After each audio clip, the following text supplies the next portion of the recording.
tunggu ini masuk kami tahu hari ini kamu lah. Kami dari polisi lawan kami. Emak-emak histeris meminta petugas pengadilan negeri Tarutung membatalkan eksekusi tanah milik mereka.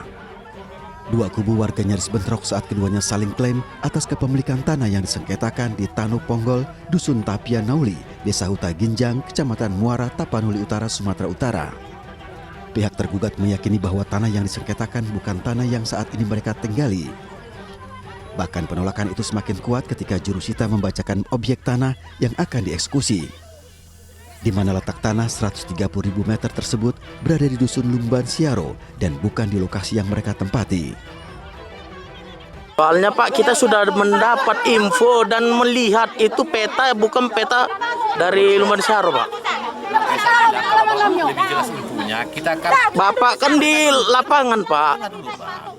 Kita kan bukan sebagai dapat berhak mengeluarkan pendapat karena kita juga mempunyai pimpinan. Pimpinan juga mempunyai anggota yang namanya humas. Kalau bapak-bapak orang kurang puas atas penjelasan saya, orang bapak-bapak bisa datang ke kantor menanyakan kepada humas di mana petanya, gimana ceritanya, kan begitu. Pihak tergugat meminta jurusita pengadilan negeri Tarutung membatalkan eksekusi karena lokasi eksekusi lahan salah sasaran. Saksi semua sudah menerangkan bahwa tanah yang dieksekusi silakan ke Lumban Siaro. Ini bukan Lumban Siaro, ya. Jadi ini lokasi apa nih Pak ya? Ini tanah Parkolan, Dusun Sada, Tapian Nauli, ya.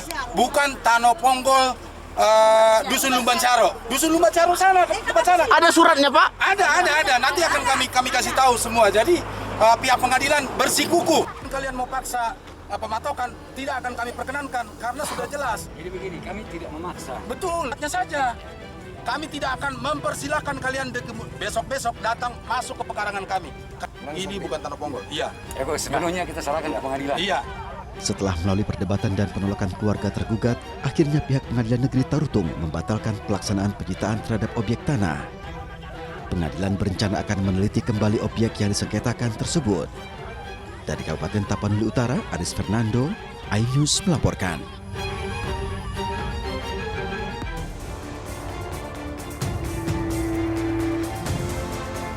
Inilah rekaman kamera pengawas yang merekam detik-detik robohnya salah satu dinding gedung serbaguna yang ada di Kampung Arjasari, Kecamatan Arjasari, Kabupaten Bandung, Jawa Barat. Ketika peristiwa ini terjadi, di dalam gedung tersebut terdapat sekelompok anak muda yang tengah bermain futsal. Namun, tiba-tiba mereka dikagetkan dengan dinding bangunan yang bergetar disertai suara gemuruh, yang kemudian disusul dengan runtuhnya salah satu dinding bangunan. Panik, sekelompok anak muda tersebut kemudian berlarian keluar bangunan untuk menyelamatkan diri. Peristiwa ini terjadi diduga akibat kondisi bangunan yang tidak kuat menahan derasnya hujan disertai angin kencang yang mengguyur wilayah Arjasari. Saat itu hujan disertai angin. Kebetulan ada beberapa orang yang sedang siap-siap untuk main futsal. Tapi alhamdulillah karena ada pekerja yang lihat benteng udah mulai goyang, sehingga pekerja nyuruh pemain futsal sudah pada keluar. Hitungan detik, 25 detik, benteng bagian kiri lapang udah langsung ambruk semua. Pasca kejadian, petugas gedung dibantu warga sekitar langsung membersihkan material gedung yang ambruk. Tidak ada korban jiwa dalam peristiwa ini, namun kerugian ditaksir mencapai 50 juta rupiah. Dari Kabupaten Bandung, Jawa Barat, Erik Farizal, iNews melaporkan.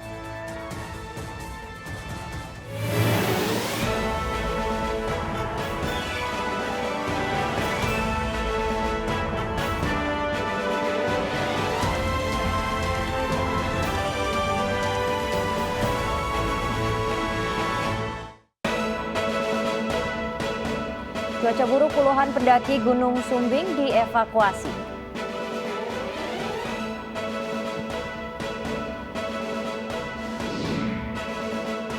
Polri menyebut gas air mata yang ditembakkan Stadion Kanjuruhan tidak berdampak fatal.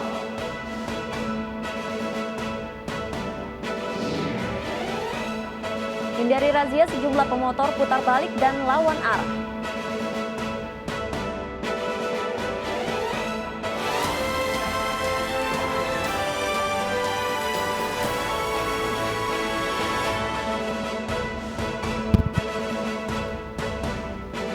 Halo, selamat siang pemirsa. Apa kabar Anda hari ini? Senang sekali saya Pram Senjaya dan rekan saya. Dan saya Ratu Nabila kembali hadir untuk memperbarui informasi Anda dalam iNews siang hari ini. Selain 3 informasi tadi, redaksi kami telah menyiapkan berbagai informasi menarik lainnya.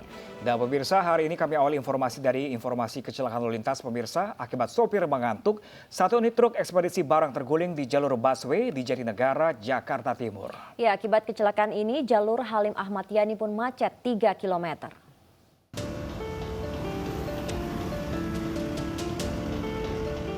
Satu unit truk ekspedisi barang terguling di jalur Transjakarta di Jalan Ahmad Yani, Jatinegara, Jakarta Timur pada Selasa pagi. Kecelakaan berawal dari sopir truk yang ingin masuk ke jalur Transjakarta. Namun diduga karena mengantuk, sopir justru menabrak beton pembatas dan membuat truk terguling.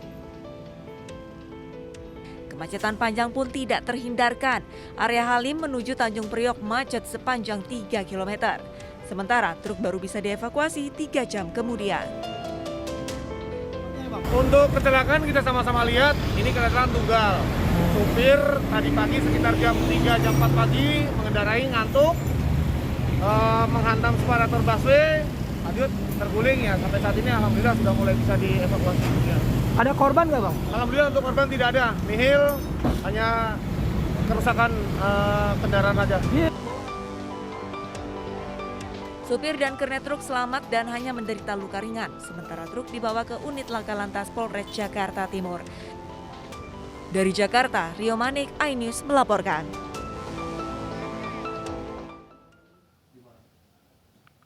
Akibat diguyur hujan, tebing setinggi 8 meter di Banjarnegara, Jawa Tengah longsor.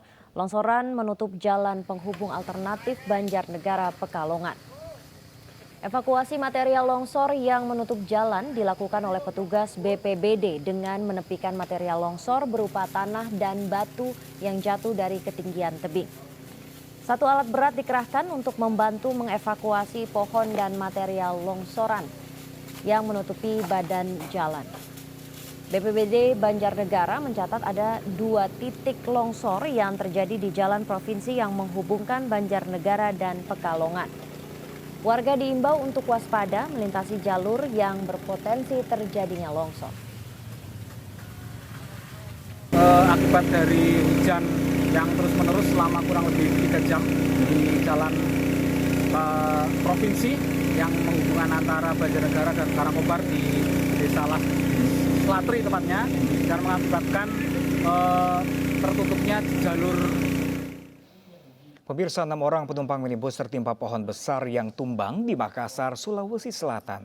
Evakuasi ke-6 penumpang minibus berjalan dramatis.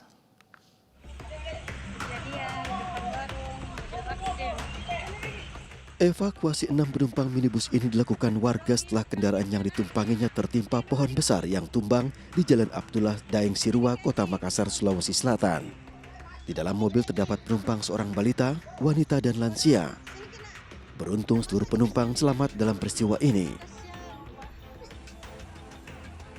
Evakuasi pohon tumbang dilakukan petugas dibantu warga menggunakan mesin pemotong dan lifter.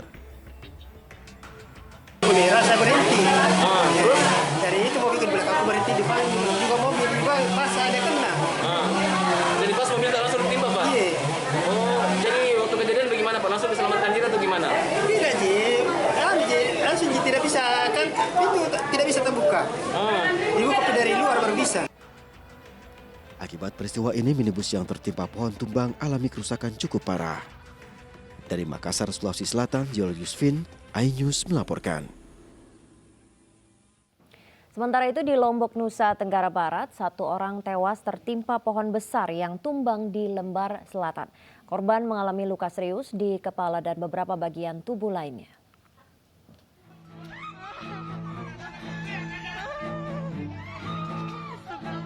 Teriakan histeris warga ini terjadi saat pohon berukuran besar tumbang menimpa pengendara yang melintas di Jalan Raya Yosudarso, Kecamatan Lembar Selatan, Lombok, Nusa Tenggara Barat. Pohon tumbang menimpa pengendara sepeda motor dan mobil pick-up yang melintas. 1 orang tewas sementara korban lainnya alami luka-luka. Korban luka dan meninggal dunia dilarikan ke Rumah Sakit Umum Daerah Tripat. Korban merupakan warga desa Tempos, Kecamatan Gerung, Kabupaten Lombok Barat. Wakil Bupati Lombok Barat meminta Kepala UPT setempat untuk memperhatikan pohon-pohon yang berpotensi tumbang untuk menghindari peristiwa serupa. Yang minta sama semua kepala UPT saya yang terkait, nanti kita coba adakan perampingan sambil kita melihat mana pohon-pohon yang sudah kering. Iya. Tapi kan minggu depan ini sudah mulai dan saya sudah harus sama Pak. Evakuasi pohon telah dilakukan petugas bersama warga setempat dengan memotong pokok kayu dan ranting pohon. Dari Lombok Barat, Nusa Tenggara Barat, Muzakir, iNews melaporkan. Sementara itu, pemirsa, banjir yang merendam 16 kecamatan di Aceh Utara menyebabkan seorang ibu hamil terpaksa dievakuasi oleh petugas. Sang ibu sudah terjebak 2 hari dalam kondisi hamil besar.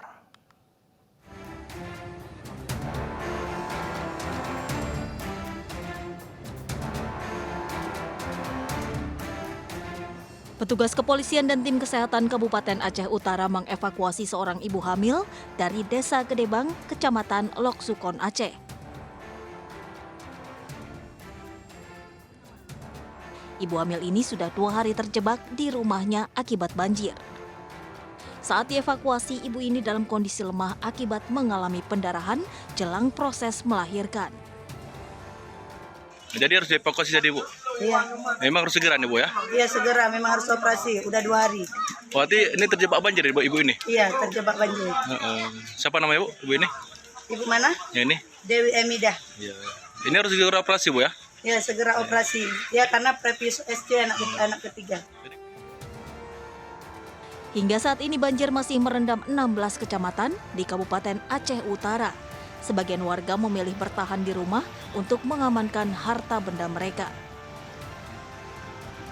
Dari Aceh Utara, Aceh, Muhammad Jafar Yusuf, iNews melaporkan. Akibat cuaca buruk, puluhan pendaki Gunung Sumbing, Temanggung, Jawa Tengah, Senin malam dievakuasi oleh tim SAR gabungan.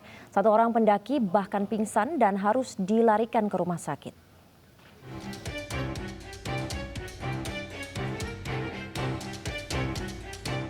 Muhammad Ilham, pendaki asal warga Tlogomulyo, Temanggung, Jawa Tengah ini pingsan saat dievakuasi oleh tim rescue. Sesampainya di base camp Bimawari, korban langsung dibawa mobil ambulan ke rumah sakit terdekat untuk mendapatkan perawatan medis. Diduga, korban mengalami kelelahan dan hipotermia saat melakukan pendakian di Gunung Sumbing.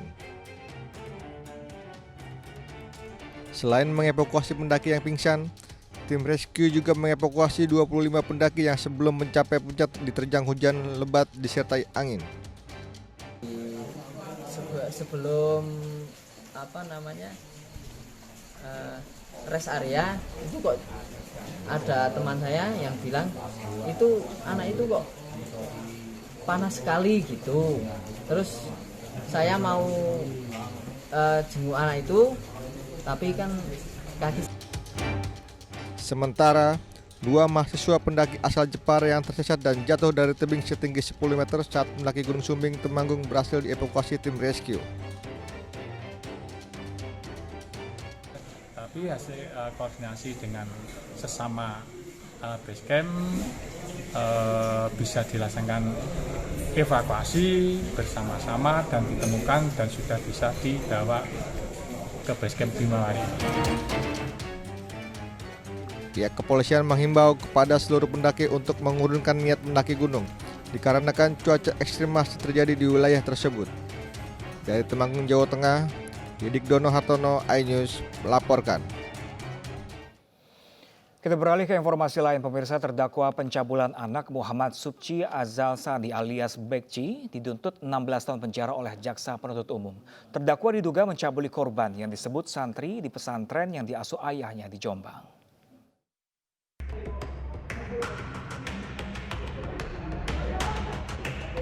Sidang lanjutan perkara pencabulan dan pemerkosaan dengan terdakwa Muhammad Subci Azal Sani alias Beci digelar di Pengadilan Negeri Surabaya, dituntut 16 tahun penjara oleh jaksa penuntut umum.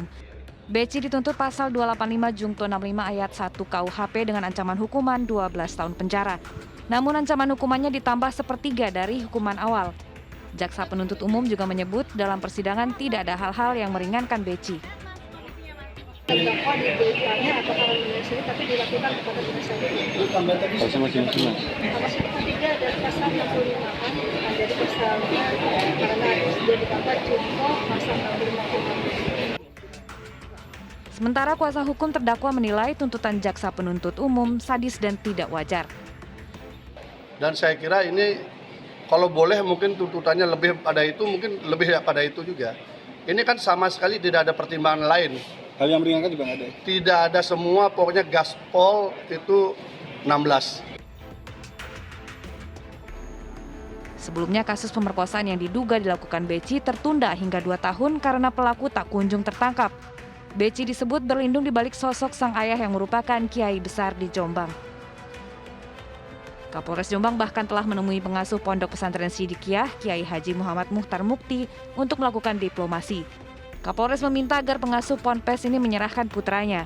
Namun sang kiai menolak dengan alasan anaknya sedang difitnah. Beci akhirnya menyerahkan diri ke polisi pada tanggal 8 Juli 2022. Dari Surabaya, Jawa Timur, Hari Tambayong, iNews melaporkan.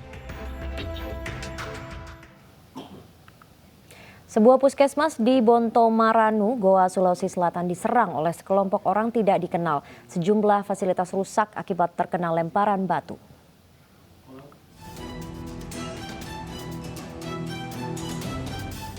Aksi pengrusakan puskesmas terjadi di Bontomaranu, Kabupaten Goa, Sulawesi Selatan. Pelaku melemparkan batu ke arah pintu kaca ruang UGD hingga pecah. Di lokasi ditemukan batu dan busur anak panah yang digunakan pelaku untuk merusak puskesmas. Penyerangan puskesmas terjadi saat Next berada di ruang UGD. Ini pasien tiba-tiba datang 2 orang. Ini temannya datang ke puskesmas, bilang maksudnya minta tolong karena temannya lagi ditikam. Jadi saya bilang, naik maki di tempat tidur. Sementara saya kerja mini pasien, langsung ada temannya banyak kayak menjenguk begitu. Iya. Yang tidak lama itu langsung masuk semua temannya gerombolan ke UGD. Dan dia bilang menyerang mi, baku busur-busur mi. Pengerusakan, kita lebih kedepankan masalah pengerusakannya. Namun tetap kita ungkap masalah pertikaian yang mana di sini sudah masing-masing sudah ada korban. Satu korbannya ditikam, satu lagi kakinya kena. Akibat peristiwa ini, ruang UGD Puskesmas untuk sementara tidak dapat digunakan. Polisi telah mengamankan 1 tersangka terduga pelaku penyerangan terhadap Puskesmas Bontomaranu. 7 tersangka lainnya masih dalam pengejaran petugas. Dari Kabupaten Goa, Sulawesi Selatan, Bukma Goa, iNews melaporkan. Sementara itu, pemirsa, seorang sopir taksi ditemukan tewas dalam mobilnya ketika sedang membawa penumpang di kawasan Taman Sari, Jakarta Barat. Belum diketahui penyebab pasti tewasnya korban.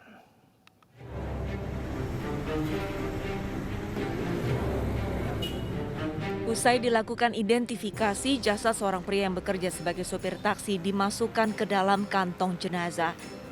Supir taksi ini tewas saat membawa penumpang warga negara asing setelah berhenti di pinggir jalan. Berlokasi di Jalan Hayamuruk, Taman Sari, Jakarta Barat, tiba-tiba sang sopir tewas seketika. Belum diketahui pasti penyebab tewasnya korban. Dari jalan dari belakang ada taksi berhenti. Itu apa? Orangnya meninggal mendadak, bawa penumpang orang Arab. Oh, WNA? Iya.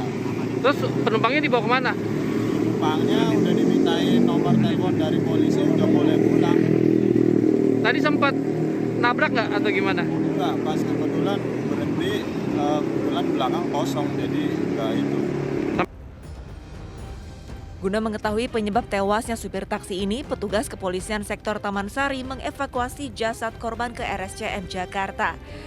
Sementara kendaraan korban yaitu taksi diamankan di Polsek Taman Sari. Polisi pun sudah meminta identitas diri dari penumpang taksi yaitu WNA. Dari Jakarta, Miftahul Gani, iNews melaporkan.